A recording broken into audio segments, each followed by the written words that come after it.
जय हिंद साथियों, unique classes with Sonu channel में आपका तहे दिल से स्वागत करते हैं। आज हम कक्षा 9 पार्ट 3 अपवाह तंत्र के बारे में पढ़ेंगे। जितने भी यहाँ से प्रश्न आपके एग्ज़ाम में पूछे जा सकते हैं, हम इस वीडियो में डिटेल से अध्ययन करेंगे। आपसे निवेदन करता हूँ, यदि मेरे चैनल पर नए हैं तो मेरे चैनल को सब्सक्राइब करें, लाइक करें और शेयर करना ना भूलें। Thank you. चलिए वीडियो को शुरू करते हैं। आज का प्रश्न आपके स्क्रीन पर ये रहा, जल विभाजक का कार्य क्या है। देखिए, जल अपवाह वेशनों को अलग करना ही जल विभाजक का कार्य होता है।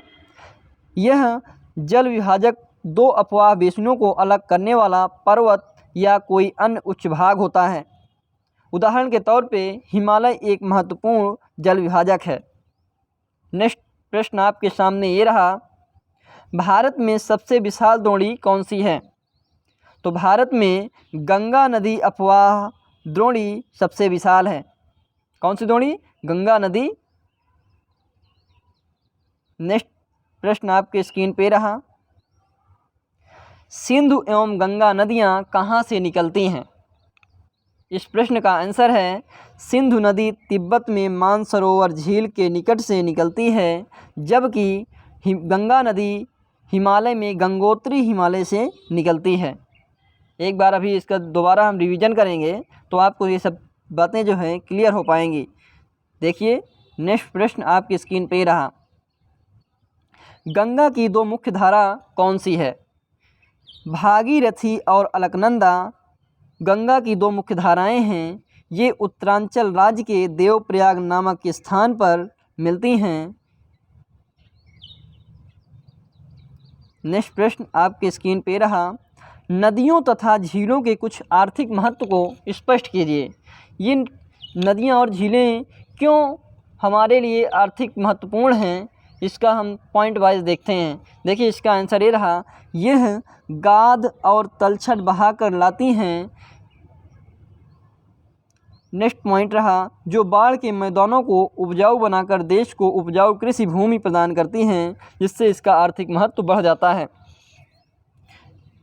नेक्स्ट पॉइंट रहा ये, नदियों के साथ औद्योगिक विकास भी फलता फूलता है, क्योंकि अनेक औद्योगिक प्रक्रियाओं में जल की अत्यंत आवश्यकता होती है।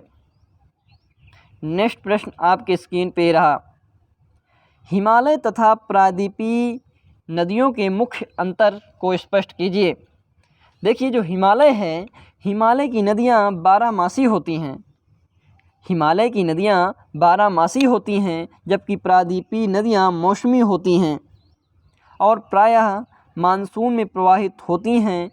हिमालयी नदियाँ अपने विकास क्रम में नवीन हैं और नवीन वलित पर्वतों के माध्यम से प्रवाहित होती हैं, जबकि प्रायद्वीपीय नदियाँ प्रौढ़ावस्था में हैं और प्रायद्वीपीय पठारों में होकर प्रवाहित होती हैं। एक बार फिर इसका रिवीजन कर लेते हैं। हिमालय तथा प्रायद्वीपीय नदियों के मुख्य अंतर को स्पष्ट कीजिए। जो हिमालय की नदियाँ होती हैं 12मासी होती हैं, जबकि प्रायद्वीपीय नदियाँ मौसमी होती हैं और प्रायः मानसून में भी प्रवाहित होती हैं। हिमालय नदियाँ अपने विकास क्रम में नवीन हैं, जबकि प्रायद्वीपीय जो नदियाँ हैं वो प्रौढ़ावस्था में हैं, प्रायद्वीपीय पठारों से होकर ये प्रवाहित होती हैं। नेक्स्ट प्रश्न आपकी स्क्रीन पे रहा, प्रायद्वीपीय पठार के पूर्व एवं पश्चिम की ओर बहने वाली नदियों की तुलना कीजिए। इसका पहला पॉइंट ये रहा, गोदावरी, कृष्णा और कावेरी नदियाँ पश्चिमी घाट से निकलकर पूर्व की ओर बहते हुए बंगाल की खाड़ी में समाप्त हो जाती हैं। नेक्स्ट पॉइंट ये रहा,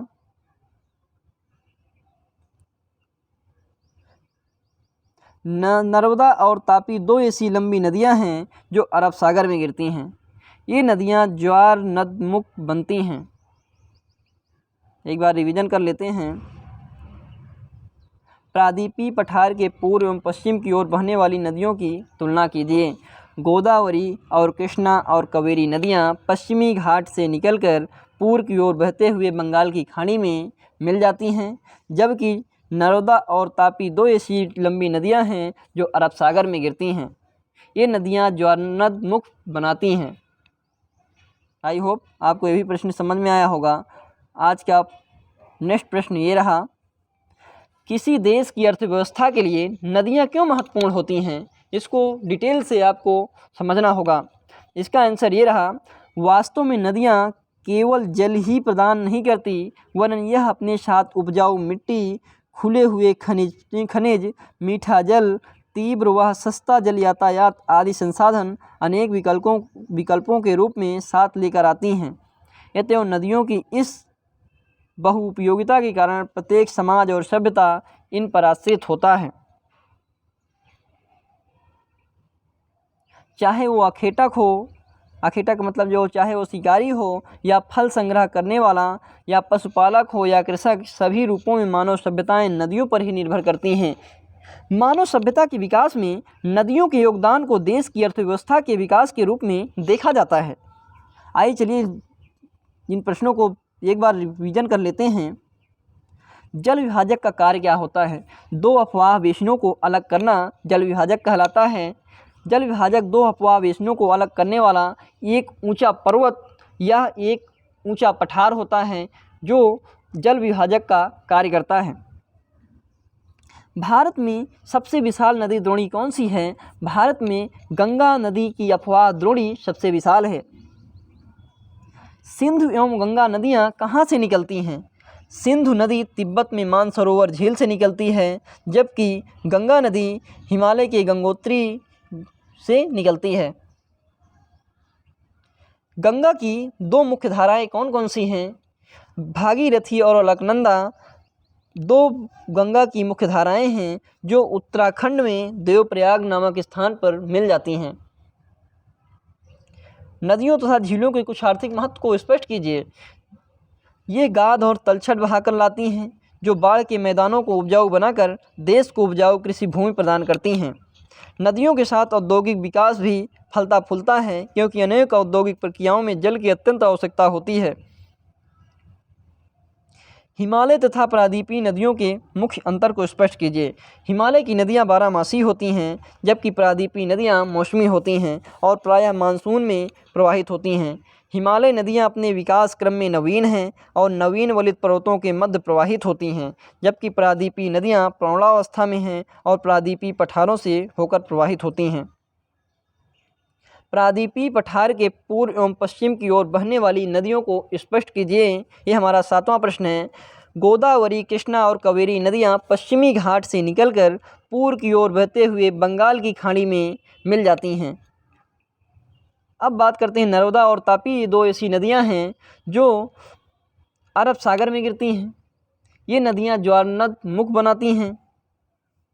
लास्ट प्रश्न आपका ये रहा, किसी देश की अर्थव्यवस्था के लिए नदियाँ क्यों महत्वपूर्ण होती हैं? इसका आंसर ये रहा, वास्तव में नदियाँ केवल जल ही प्रदान नहीं करती, वरन यह अपने साथ उपजाऊ मिट्टी, खुले हुए खनिज, मीठा जल और तीव्र यह सस्ता जल यातायात आदि संसाधन अनेक विकल्पों के रूप में साथ लेकर आती हैं।